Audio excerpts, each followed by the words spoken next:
इतिहास के पन्नों में सुनहरे अक्षरों से लिखी जाएगी तेरी कहानी। कैसे प्रभु को सौंप दी तूने पूरी अपनी जिंदगानी। सच्चाई, सफाई, सादगी का नारा लगाकर भारत की बढ़ाई तूने शान। इस धरती को गुलिस्तां बनाया तू है शान-ए हिंदुस्तान। कभी दुर्गा, कभी शीतला बन वरदानों की वर्षा की।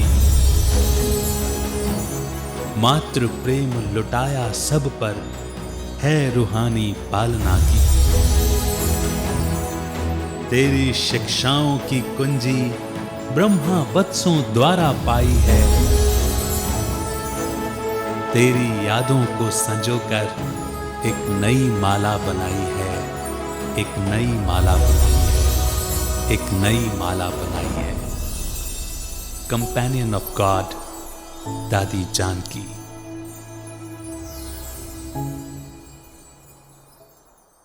नमस्कार, ओम शांति। बहुत बहुत स्वागत है आप सभी का कंपेनियन ऑफ गॉड दादी जानकी कार्यक्रम में। प्रिय भाई बहनों, दादी जी कहते थे कि कोई भी तैयारी समय के पहले की जाती है, ना कि उस समय। इसलिए वे सदा एवर रेडी रहते थे। दर्शकों, एवर रेडी अर्थात जो सोचा उसे उसी समय किया, जो ऑर्डर मिला उसका उसी समय पालन किया। मन से भी रेडी तो तन से भी रेडी। दादी जी भी हमारी कमांडर इन चीफ थी। दिव्य शक्तियों के शस्त्रधारी, मन में दृढ़ संकल्प लिए कभी हार न मानने वाली ऐसी दादी जी के जीवन पर और प्रकाश डालने के लिए आज हमारे साथ हैं आदरणीय ब्रह्मा कुमारी उषा दीदी जी, जो एक वरिष्ठ राजयोग शिक्षिका के साथ साथ एक मैनेजमेंट ट्रेनर भी हैं और कई वर्षों से मधुबन हेडक्वार्टर्स में अपनी सेवाएं दे रही हैं। आपके लेक्चर्स कई भारत के चैनल्स पर भी प्रसारित किए जाते हैं और आप ब्रह्मा कुमारीज की पॉलिटिशियन सर्विस विंग की हेडक्वार्टर्स कोऑर्डिनेटर भी हैं। तो आइए सुनते हैं उषा दीदी जी से दादी जी के साथ के उनके अपने अनुभव। दीदी, आपका बहुत बहुत स्वागत है। ओम शांति। ओम शांति। ओम शांति। दादी जी के साथ तो आपने इतना समय बिताया होगा मधुबन में रहते हुए, तो उनके बारे में पहले जाने तो हम सबसे पहले आपके बारे में जानना चाहते हैं कि आप इस संस्था के संपर्क में कब आए, कैसे आए और ये संकल्प आपने कैसे लिया कि आप अपना पूरा जीवन यहाँ समर्पित करेंगे। ऐसा है कि ईश्वरीय विश्वविद्यालय के साथ हमारा कनेक्शन करीबन 1974 जी, जब विदेश के अंदर सबसे पहला सेंटर खुला था। एक लंदन में खुला था और लंदन से फिर अफ्रीका में खुला था जी। तो उसी समय वहाँ पर बहनें आई थी, वेदांती बहन, चंद्रू बहन। तो उस समय हमारे शहर में उन्होंने एक राजयोग शिविर का आयोजन किया था। तो उस समय जाते थे, लेकिन मैं तो बहुत छोटी थी, 12 साल की थी, तो इतना कुछ समझते नहीं थे। लेकिन उसके बाद जो है कंटिन्यू क्लासेस चलने लगे, तो उसमें उन्होंने एक चिल्ड्रंस क्लासेस खोला। तो जैसे वाइट बोर्ड और पेन लेकर के बताते थे आत्मा का स्वरूप ऐसा होता है, जी। हम ये शरीर नहीं है, आत्मा है। इस तरह से चिल्ड्रंस क्लासेस में हम लोग ने शुरू किया। कई बच्चे थे तो कई बार मजाक भी करते थे, आत्मा का स्वरूप देख करके जैसे टीज भी करते थे कि ये तो बिल्कुल एक जैसा है, हाँ ना। तो कहने का भावार्थ के धीरे धीरे फिर जैसे जैसे क्लासेस करते गए तो एक अपने आप ही जुड़ते गए। हो सकता है कि बचपन के कुछ संस्कार ऐसे हैं तो उस कारण से भी, तो इसीलिए विशेष 1974 से दिवाली के दिन थे, तो उस समय हमारा वहाँ कनेक्शन जुड़ा ब्रह्मा कुमारी से। और 75 में मैं पहली बार माउंट आबू वहाँ के ग्रुप से ही के साथ ही आई थी। उस ग्रुप के अंदर विशेषता ये थी कि पहला फॉरेन ग्रुप था। कि जब 5 भाई बहनें लंदन से आए थे, 5 भाई बहनें हम अफ्रीका से आए थे। तो जैसे साकार बाबा के शब्द साकार हो रहे थे कि एक समय आएगा विदेश के भाई बहनें भी आएंगे। जी जी जी। तो जैसे सारे मधुबन के अंदर 75 में जब ये पहला ग्रुप आया 10 लोगों का, तो उसको कहेंगे कि इतनी खुशी थी हर एक के अंदर, दादियों के अंदर, जी जी जी। तो सभी मधुबन निवासियों के अंदर। तो जैसे ऐसा महसूस हुआ हमें फर्स्ट टाइम कि जैसे कोई हथेली पर रखा जाए, हाँ। इतना प्यार मिलना, इतना खातिरी करना जी, जी, सब जी। बातों से, तो बहुत अच्छा लगा। और उस समय कोई पाबंदी नहीं थी कि भाई हफ्ता ही रुकना है या 15 दिन रुकना है। और उस समय बाबा भी ऑल्टरनेट डे पर आते थे, हिस्ट्री हॉल में मिलते थे जी। तो उस समय जो है पहली बार जैसे बाबा के साथ भी अनेक बार मीटिंग्स हुई। तो जब पहली बार मैं बाबा के सामने गई, अव्यक्त बाबा के सामने जी, तो सबसे छोटी कुमारी मैं ही थी उस समय, बाकी मेरे से सब बड़े बड़े थे जी। तो उस समय बाबा ने मुझे यही लाइंस कही कि एक कुमारी 100 ब्राह्मणों से उत्तम है जी। तो कितने ब्राह्मण तैयार करेगी जी। तो मुझे इतना हिंदी स्पष्ट समझ में नहीं आता था, लेकिन फिर भी समझ गई बाबा की भावना। उसके बाद बाबा ने बहुत कुछ कहा, लेकिन ये पहली लाइन मुझे याद रह गई। तब मन में आया कि अभी तक तो खुद का चलने का इतना ठिकाना नहीं है, और बाबा कहते हैं कितने ब्राह्मणों को तैयार करेंगी, लेकिन बाबा तो जानी जाननहार है शायद कि बाबा भविष्य बहुत अच्छे से जानता था। और इसीलिए बाबा ने ये लाइंस जब कही तो जैसे एक तीर की तरह अंदर लग गई, और तब से लेकर के धीरे धीरे धीरे धीरे एक इस ज्ञान मार्ग की और इस डिसिप्लिन, इस लाइफस्टाइल की ओर आगे ये हुआ जी, आकर्षण हुआ। तो आप दादी के साथ आए थे यहाँ पे, जानकी दादी के साथ, या अलग आए थे? नहीं, जानकी दादी उस समय नहीं आई थी। हाँ। और तो दादी से फिर आप पहली बार मधुबन में मिले? नहीं, पहली बार मैं लंदन में मिली जी। लेकिन हाँ, दादी के बारे में मैंने बहुत कुछ सुना था कि दादी बहुत अच्छा क्लासेस कराती है। हाँ। और दादी के क्लासेस का जैसे विशेष शौक रहता था सुनने का। तो मन में आता था कि दादी कैसे करा सकती है इतना। तो जब दादी के बारे में जानने का प्रयत्न किया तो पता चला कि दादी जो है एक मुरली करीबन 12 बार पढ़ती थी जी जी। और इसीलिए दादी के जैसे नस नस में वो ज्ञान इस तरह से समाया हुआ था, और इसीलिए इतना अच्छे क्लासेस कराती है दादी। हाँ। तो मैंने सोचा कि अगर दादी 12 बार पढ़ती थी तो मुझे भी मुरली का अध्ययन बहुत अच्छे से करना है जी जी। तो जब मैं सेंटर्स पर जाने लगी, सेंटर्स पर मतलब रहने लगी, तो उस समय जो है मैं लक्ष्य रखा कि मुझे कम से कम 10 बार तो पढ़नी ही है मुरली। और सचमुच में ऐसा हुआ कि मैं एक मुरली जब 10 बार पढ़ती थी तो 10वीं बार तक तो मुझे बाय हार्ट हो जाती थी जी। और मैं पूरा मुरली का एसेंस किसी को भी सुना सकती थी जी जी। तो तब मुझे महसूस हुआ कि दादी जानकी इतना अच्छा क्लासेस कैसे कराती है जी। और उनसे ही जैसे ये प्रेरणा प्राप्त करके धीरे धीरे क्लासेस कराने की भी एक जैसे कि ट्रेनिंग हो गई, ट्रेनिंग अपने आप हो गई जी जी। तो मुरली को 10 बार जरूर अध्ययन करती थी और पढ़ती थी और सुनती थी। बाकी दादी जानकी से पहली मुलाकात मेरी बॉम्बे विले पार्ला में हुई थी। ओके। कि दादी जब विदेश से आती थी तो नेचुरल है कि जब भी कोई विदेश से आता था तो मेरी ड्यूटी लगती थी कि कोई भी आता है तो उसको एयरपोर्ट से रिसीव करना, उसको छोड़ना, उनको कुछ भी चाहिए करे तो उनको उस हिसाब से देना करना। तो इसीलिए जब दादी जानकी जी पहली बार आए बॉम्बे में तो उस समय मैं उनको रिसीव करने गई थी, और आकर के उनको थोड़ा ही समय बिताना था और फिर दूसरा फ्लाइट अहमदाबाद के लिए लेना था। तो थोड़े समय के लिए ही रहे थे, और फिर दूसरे दिन सुबह सुबह क्योंकि उनको जाना था 5 बजे का या 6 बजे का फ्लाइट था उनका, तो 4 बजे तो घर से निकलना ही पड़ता है। तो उस समय जो है मैं साथ में थी, उनको कुछ चाहिए करे देने करने के लिए।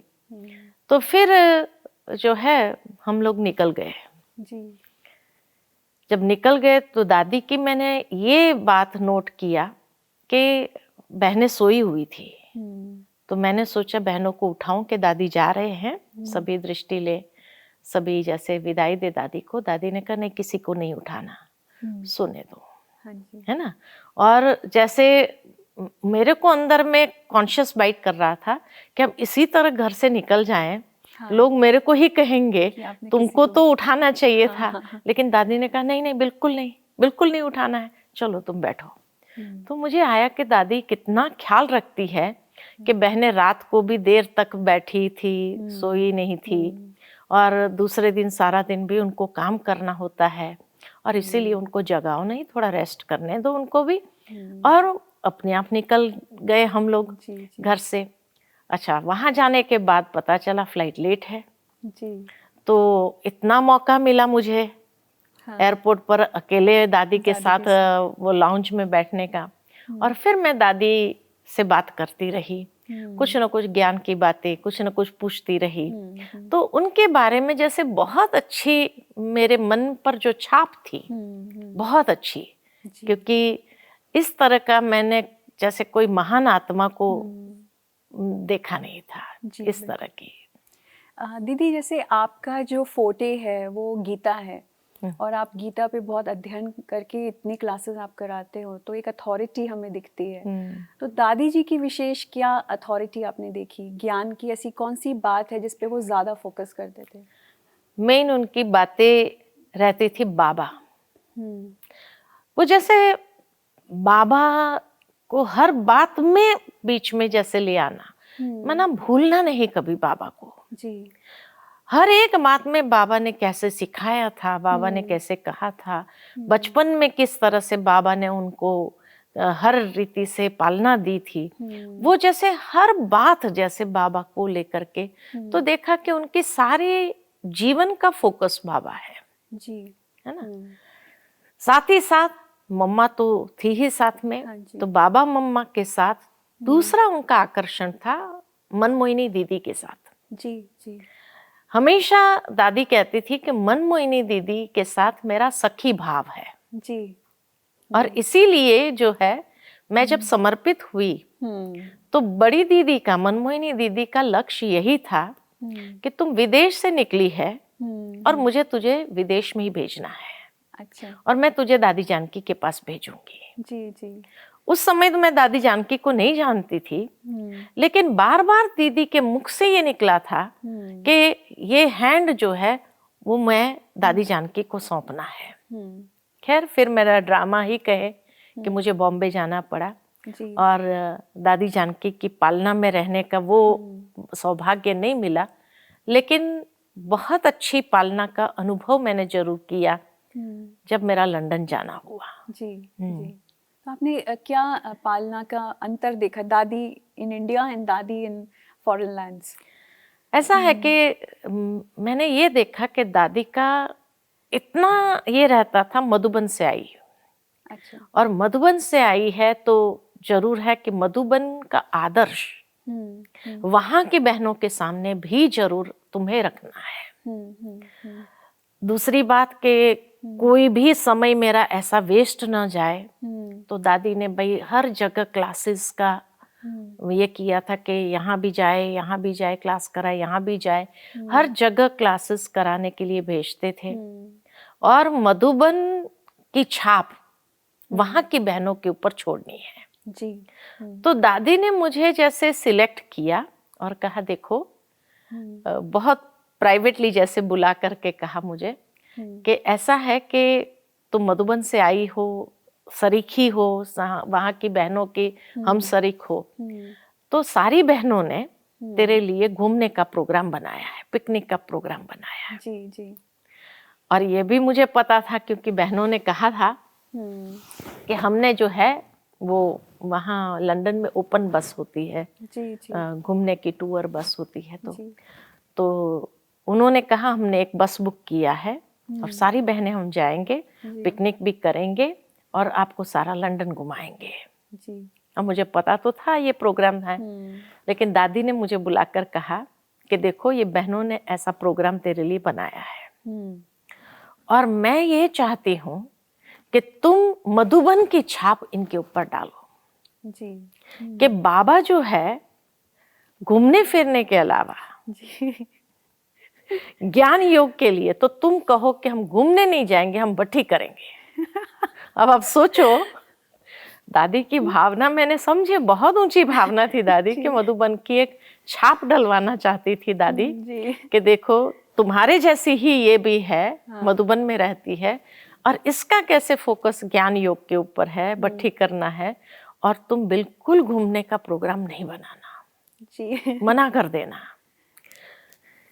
अब मैं क्या बोलूं क्योंकि मुझे जब पता चल गया था कि इन्होंने ओपन बस बुक किया है, सारा दिन की बुकिंग की थी और मैं अब कहूं कि नहीं मैं भट्ठी करूं, क्योंकि उस समय तो मैंने कुछ नहीं बोला जब उन्होंने ये प्रोग्राम बनाया।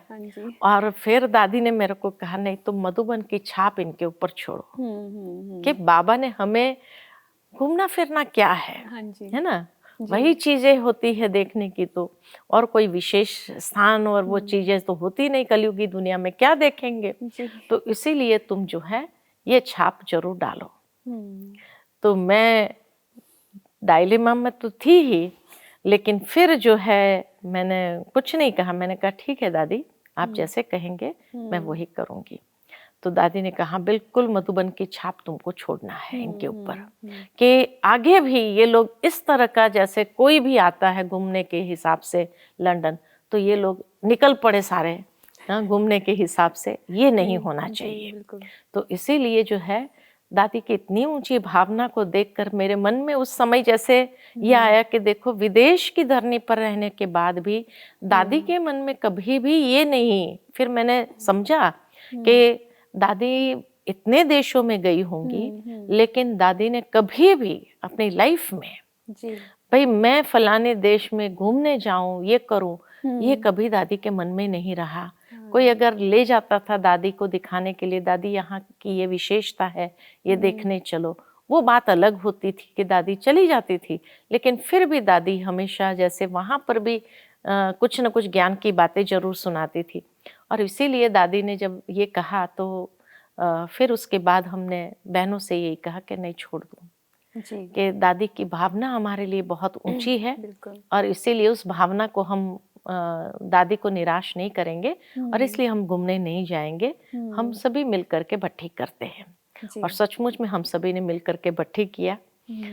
भट्ठी का किया सारा समय में 15 दिन रही, अलग अलग स्थानों पर क्लासेस कराए किया।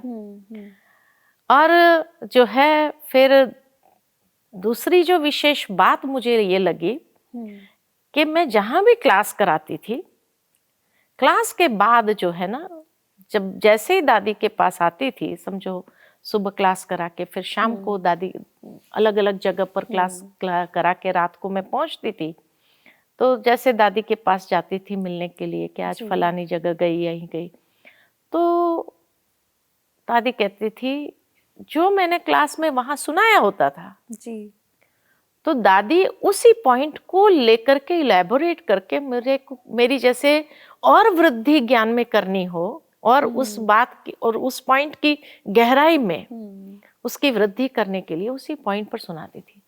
तो मैं सोचती थी ये दादी को कौन बताता है कि मैंने क्या सुनाया वहां पर, है ना, कि वही पॉइंट को लेकर के दादी मेरे को सुना रही है जो मैं सुना करके आई। बड़ा आश्चर्य लगता था।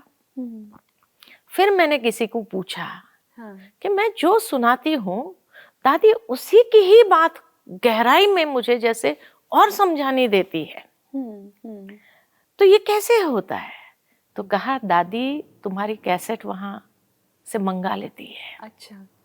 और दादी पूरी सुनती है कि तुमने क्या सुनाया। तो ये मुझे पता चला बहनों से कि आप जहां भी क्लास कराती है वहां दादी पूरी रिकॉर्डिंग करवाती है और वो कैसेट मंगवाती है और वो कैसेट सुनती है दादी। मतलब जैसे खुद से एक स्टूडेंट है और एक प्रैक्टिशनर है। और सबसे बड़ी बात ये थी कि उसके बाद जो है दादी मुझे जैसे मैंने कोई पॉइंट शैलो रूप में सुनाई हो, हाँ जी। तो दादी मुझे उसकी गहराई बताती थी। हम्म। तो मेरा भी नॉलेज का एक जैसे क्या कहे विशालता आने लगती है, जी, मेरी गहराई जी। और बढ़ने लगती थी जब, क्योंकि वो पॉइंट को जैसे और आगे आगे आगे आगे ले जाना। हाँ जी, हाँ जी।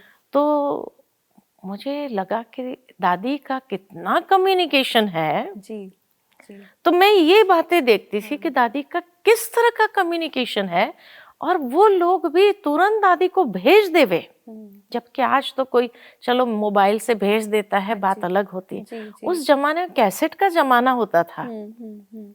सीडीज भी नहीं आई थी, तो कैसेट दादी के पास पहुंच जाती थी और दादी सुन भी लेती थी, और इंटरेस्ट से, और इतना ध्यान रख करके, और फिर मुझे उसके ऊपर और गाइडेंस देती थी। तो मुझे लगता था कि दादी का ये जो एक कैपेसिटी है जी, कि बहुत जबरदस्त कैपेसिटी के जी, कहने में आती है जी। कि ऐसा कोई नहीं करता है। हाँ जी, बिल्कुल कोई नहीं करता है। और उसी एक बात को लेकर के हमारी पालना करना, हाँ, हाँ। है ना, क्योंकि नेचुरल है कि आज अगर खाली हम क्लास करा रहे हैं वो नहीं, जी। लेकिन हमें भी इतनी पालना मिले। हाँ। अच्छा, दादी के पास टाइम नहीं होता था मुझे समझाने में, मुझे और उसके ऊपर गहराई बताने में। तो दादी क्या करती थी, जब बाबा भवन से समझो टेनिसन रोड पर आती थी, या ग्लोबल हाउस आती थी, या रिट्रीट सेंटर जाती थी, ऑक्सफोर्ड रिट्रीट सेंटर पर जाती, तो मुझे साथ में कार में ले जाती थी। हाँ। और रास्ते में इतनी अच्छी तरह से सुनाती थी उसी बात को लेकर, जो मुझे इतना आश्चर्य लगता था कि कमाल है दादी की पालना का। जी। तो दादी का भाव यही था कि तुम खाली सुनाती रहो, नहीं, तुमको भी मिलना चाहिए। जी, जी। अच्छा, कुछ नहीं है तो ऑक्सफोर्ड जब पहुंचने के बाद कहती थी चलो नाश्ते के बाद पैदल चलते हैं गार्डन में, और साथ में पैदल ले जाती थी। माना इतनी परवरिश करना कि एक एक सेकंड मेरी पालना करते हुए मुझे जैसे फील कराना कि मैं भरपूर हो रही हूँ। खाली मैं क्लास करा रही हूँ ये नहीं, लेकिन मुझे भरपूर करना, ये दादी का भाव रहता था। तो दादी, जैसे आप बता रहे हो कि वैसे बहुत डिसिप्लिन थे और लवफुल भी थे, तो ज़्यादा आप क्या कहोगे, लॉफुल ज़्यादा थे या लवफुल ज़्यादा थे? दोनों स्वरूप देखा है मैंने, लेकिन लवफुल ज्यादा लगा मुझे। अच्छा। उसका कारण ये था कि मेरे प्रति दादी का प्यार ही प्यार रहा। कई बार मधुबन में मैंने देखा कि दादी मुझे ये कहती थी कि उषा तुम आओ मेरे पास में, बैठ के चिट चैट करेंगे। उनको इतना अच्छा लगता था, पता नहीं। और जब गीता के भगवान का विषय में मैंने शुरू किया, तो उसके बारे में भी कभी कभी पूछती थी, क्या सुनाती है तुम? हाँ जी। क्या बताती है? तो माना इतनी बड़ी दादी होकर के हमसे पूछे कि ये निर्माणता ही है, और कहती थी कि तुम आओ हम बैठ के चिट चैट करेंगे। उसके बाद जब मैं ज्यादातर बाहर ही बाहर रहती थी, अक्सर मेरा प्रोग्राम बाहर, लेकिन जाने से पहले छुट्टी लेके जरूर जाती थी दादी से। तो दादी को जब मैं बताती थी, दादी मैं अभी यहाँ जा रही हूँ, यहाँ जा रही हूँ, यहाँ से होकर के आऊंगी, अभी सेवा के लिए जा रही हूँ, तो दादी मेरे को कहती थी कि उषा तेरे पैरों में तो चक्कर पड़ गया है, तुम तो मधुबन में टिकती ही नहीं हो, बाहर ही बाहर है। तो मैंने कहा शायद दादी ये वर्षा भी आपसे ही मिला है, क्योंकि आप भी इतने पूरे टाइम ट्रैवल करते हैं, इस एज में भी ट्रैवल करते हो। तो हंसती थी दादी। अभी दादी चले गए हैं, आपको कैसा महसूस होता है? एक जरूर है कि वैक्यूम तो हो ही जाता है, क्योंकि उनकी जो एक पर्सनालिटी थी, वो पर्सनालिटी आज यज्ञ में ऐसी कोई है नहीं। हाँ जी। कि जिसका अंडरस्टैंडिंग, क्योंकि विदेश में रहने के कारण जो है दादी की एक विशालता जो थी सोचने की, समझने की, हर बात को एक्सेप्ट करने की, और जिस तरह से उन्होंने विदेश में रह करके इतने लोगों के साथ इंटरेक्ट किया है, तो नेचुरल है उन्हें उनको भी जैसे एक वास्टनेस जो उनके अंदर आ गई थी, एक सोच में जो उनकी दूसरों से अलग थी, तो वो महसूस होता था और उनसे हमें प्राप्ति ही प्राप्ति होती थी। तो ऐसी पर्सनालिटी आज यज्ञ के अंदर कोई नहीं है। विदेश की बहनें कई हैं, मैं नहीं कहती हूँ, और उनकी भी विशालता बहुत होंगी, बहुत ज्यादा दुनिया का ज्ञान, बाबा का ज्ञान बहुत होगा, लेकिन जिस तरह से उन्होंने हमको क्लोज महसूस कराया, हमको समझते थे, आज वैसा समझने वाला कोई नहीं है। जी, बहुत बहुत धन्यवाद दीदी आपका, इतनी सारी दादी जी की बातें हमारे साथ शेयर करने के लिए। Thank you so much. ओम शांति। दर्शकों, क्या आपको भी दादी जी की तरह समय को चैलेंज करना आता है? क्या आप भी दादी जी की तरह समय को पीछे छोड़कर बुलंद इरादों की मशाल लिए आगे बढ़ना जानते हैं? अगर हाँ, तो परमात्मा सदा आपकी राहों में फूल बिछाने के लिए तैयार रहते हैं, और अगर ना, तो दोस्तों, वक्त से हारा हुआ इंसान अपनी कमजोरियों की धूल में खुद ही दफन हो जाता है। दादी जी से हम सीखते हैं कि कभी हार नहीं माननी है, बल्कि सबके साथ हार्मनी से चलना है। दादी जानकी जी के विषय में हम सुनते रहेंगे और भी मनभावनी बातें हमारे अगले एपिसोड में देखना ना भूलिए। आज्ञा लेते हैं। नमस्कार। ओम शांति।